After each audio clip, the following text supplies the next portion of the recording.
বা আমরা সবার চোখ ছিল আসলে গত 26 তারিখে জেনেভাতে, যে ওখানে এই যে পিস টকটা কিভাবে হয়, সে যে শান্তি আলোচনাটা হচ্ছিল।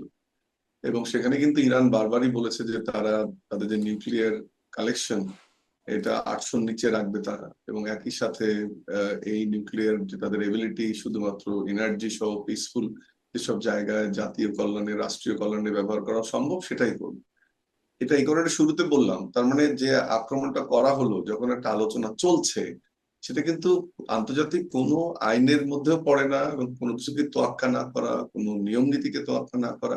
বরং আমি উল্টো করে বলি, যখন ইরান সুর নরম করেছে এবং যখন ডোনাল্ড ট্রাম্প তার সমস্ত শক্তি সঞ্চয় করেছে আহ ওই মধ্যপ্রাচ্যে যুদ্ধে যুদ্ধে যাবে, তো ইরান যে একটা শান্তিপূর্ণ পদক্ষেপের দিকে যাওয়ার জন্য তাদের যে উইল ফোর্স, এবং they are ready to accept any deal, আন্তর্জাতিকভাবে সেটাই ভাবা হচ্ছিল।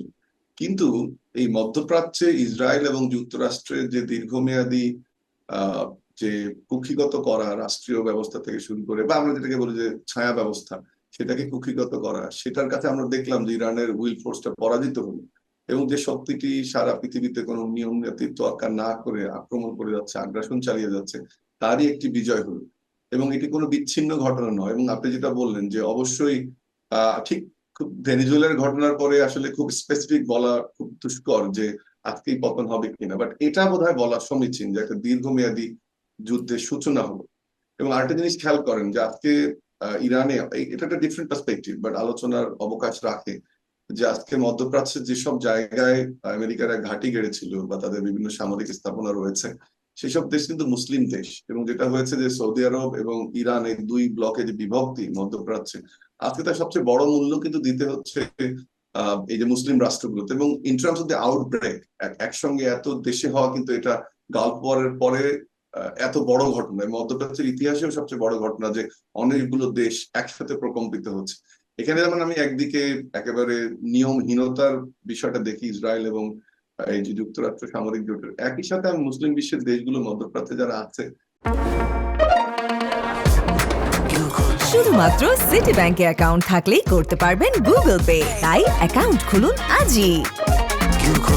তারা যে সুযোগটা করে দিয়েছে সেটাকে আমি দোষারোপ করতে চাই। এবং যেটা আপনি বললেন যে আমরা দীর্ঘমেয়াদে একটা যুদ্ধের দিকে গেলাম, কোনোভাবেই আমি আশা করি না যে ইরাকে যেটা ঘটনা ঘটেছিল এবং 20 বছর বা তার অধিক সময় চলেছিল, তারই একটা পুনরাবৃত্তি কিন্তু ইরানে হবে। এবং এটিও আমার ঠিক 100 ভাগ তো বলা মুশকিল, কিন্তু এটি বলতে পারি যে এই যুদ্ধ ইসরায়েল এবং আমেরিকা জোটের জন্য খুব সহজ যুদ্ধ হবে বলে আমি মনে করি না। কারণ তার প্রথম ইন্ডিকেটরটা হচ্ছে এই আক্রমণের পরপরই আজকে বিকেলে কিন্তু ডোনাল্ড ট্রাম্প, সরি, একেবারে খুব ওপেনলি বলেছে যে ইরানের মানুষকে পথে নেমে আসার জন্য, যারা গণতন্ত্রকামী তাদেরকে দখল নেওয়ার জন্য, খমেনি সরকারকে উৎখাত করার জন্য। কিন্তু তেমনটা কিন্তু ইরানের রাস্তায় আমরা দেখিনি। বা উল্টোটা যেটা হয়েছে যে আহ যে আকাশ স্থাপনা, যেটা আকাশ প্রতিরক্ষা ব্যবস্থা যেটা, সেটা তারা বলেছে যেটা অন হয়েছে, এবং কেউ যদি বাগদাদ ছেড়ে অন্য এলাকা যেতে চায় বা আরো কোনো এলাকা আশ্রয় নিতে চায়, সেটা ইরান সরকার ঘোষণা করেছে যে এটা তারা করতে পারে।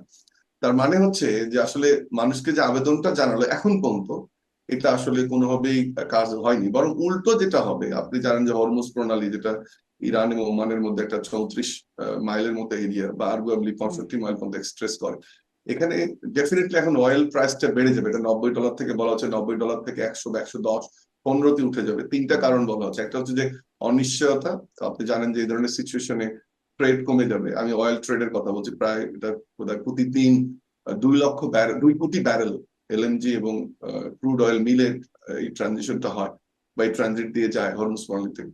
2 নম্বর হচ্ছে যে জাহাজের কস্ট বেড়ে যাবে, সেটাও ইন্টারন্যাশনাল ইফেক্ট করবে। তাহলে আপনার আন্তর্জাতিক চলাচল, আন্তর্জাতিক বাণিজ্য, আন্তর্জাতিক প্রোডাকশন সবকিছু হ্যাম্পার হবে। যেটা আমরা চাই যে এই রুলহীনতার মধ্যে সবচেয়ে যে জায়গাটায় কাজ করা উচিত বা যেটা হওয়া উচিত, জাতিসংঘের একটা ভূমিকা, সেটা আমরা জানি খুব কিছু সিগনিফাইস করবে না, বাট তারপরেও তাৎপর্যপূর্ণ। সাথে হচ্ছে সারা পৃথিবীর মানুষকে আসলে সোচ্চার হওয়া দরকার সব জায়গা এই থেকে, যে আসলে ভয় সোচ্চার, করে সারা করা। পৃথিবীর মানুষ জাতিসংঘের সোচ্চার হওয়া, এগুলো আমরা অনেক দিন ধরে বলি শুনি, কিন্তু আগের যুদ্ধগুলো যেগুলো ইতিমধ্যে চলছে এখনো, সেগুলোতেও কোনো কাজে আসে নাই। কিন্তু না, আমি একটা ছোট্ট, আপনার কাছে এটা আমি আবার একটু আসবো, আর একটু ছোট্ট করে একটু পরে এসে শুনবো যে আপনি বলছেন তেলের দাম বাড়বে, এটি একটা আন্তর্জাতিক প্রভাব।